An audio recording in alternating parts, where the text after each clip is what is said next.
Hello friends, welcome to Rani's kitchen. ഇന്ന് നമുക്ക് എല്ലാവർക്കും വളരെ ഇഷ്ടപ്പെടുന്ന മുട്ട ബജി എങ്ങനെയാണ് ഉണ്ടാക്കുന്നത് നോക്കാം.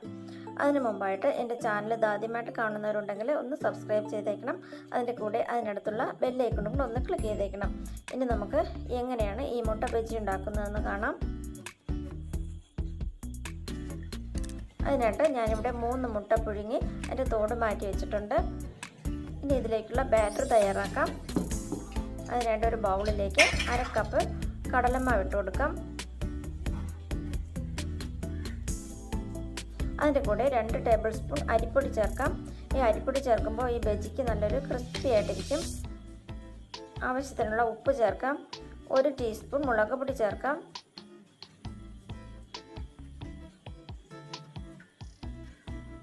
കാൽ ടീസ്പൂൺ മഞ്ഞൾപ്പൊടി ചേർക്കാം.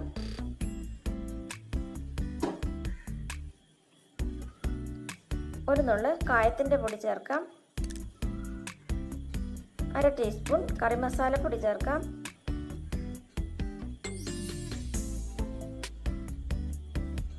ഇത് നന്നായിട്ടൊന്ന് മിക്സ് ചെയ്തെടുക്കാം.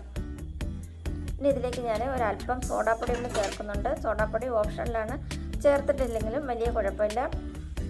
ഇനി ഇതിൽ ചേർക്കാനായിട്ട് ഞാനൊരു ചെറിയ സവാള ചെറുതായിട്ട് അരിഞ്ഞെടുത്ത് വെച്ചിട്ടുണ്ട്, അതിട്ട് കൊടുക്കാം.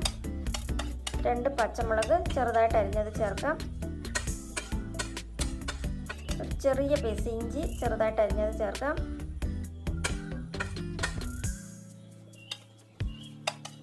കുറച്ച് മല്ലിയില ചെറുതായിട്ട് അരിഞ്ഞത് ചേർക്കാം. ഇതെല്ലാം കൂടെ ഒന്ന് മിക്സ് ചെയ്യാം. അതിനുശേഷം ആവശ്യത്തിന് വെള്ളം ഒഴിച്ചിട്ട് നല്ല കട്ടിയായിട്ടുള്ള ഒരു ബാറ്റർ തയ്യാറാക്കിയെടുക്കാം.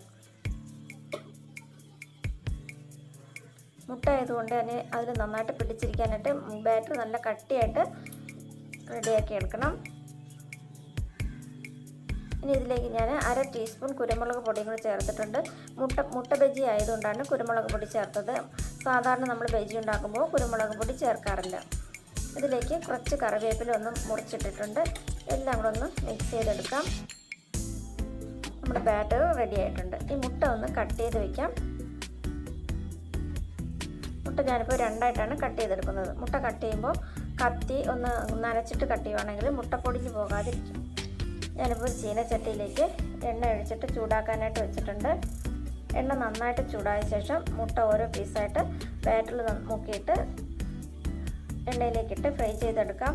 മുട്ട ഇതിലേക്ക് ഇടുമ്പോൾ മുട്ടയിൽ നന്നായിട്ട് ബാറ്റർ പിടിച്ചിരിക്കാനായിട്ട് നല്ല കട്ടിയായിട്ട് വേണം ബാറ്റർ തയ്യാറാക്കാൻ.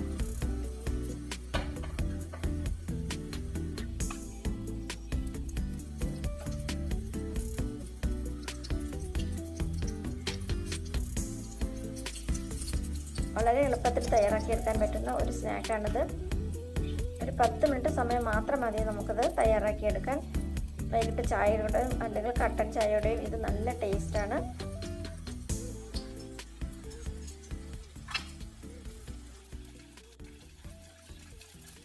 ഒരു സൈഡൊന്ന് ഫ്രൈ ആകുമ്പോൾ തിരിച്ചിട്ട് കൊടുക്കണം.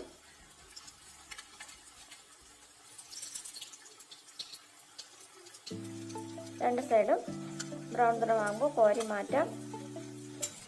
എല്ലാവർക്കും ഇഷ്ടപ്പെടുന്ന മുട്ട ബജി തയ്യാറായിട്ടുണ്ട്. വളരെ പെട്ടെന്ന് എല്ലാവർക്കും തയ്യാറാക്കി എടുക്കാൻ പറ്റുന്ന ഒരു മുട്ട ബജിയാണിത്.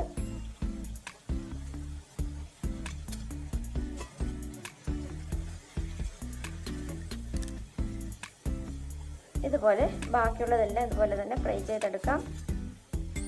ഇത് വേണമെങ്കിൽ മുട്ട ഒന്നും കൂടെ കട്ട് ചെയ്തിട്ട് 4ആയിട്ട് വേണമെങ്കിലും കട്ട് ചെയ്തിട്ട് ഫ്രൈ ചെയ്തെടുക്കാം. ഞാനിപ്പോൾ ഒരു മുട്ട 4ആയിട്ടാണ് കട്ട് ചെയ്തിട്ട് ഫ്രൈ ചെയ്തെടുത്തത്. എല്ലാം കോരി മാറ്റാം.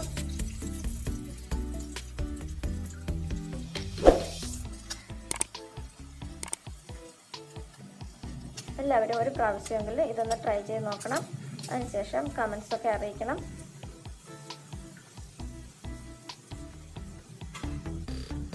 വീഡിയോ ഇഷ്ടമായെങ്കിൽ ലൈക്ക് ചെയ്യണം, ഷെയർ ചെയ്യണം. Thanks for watching.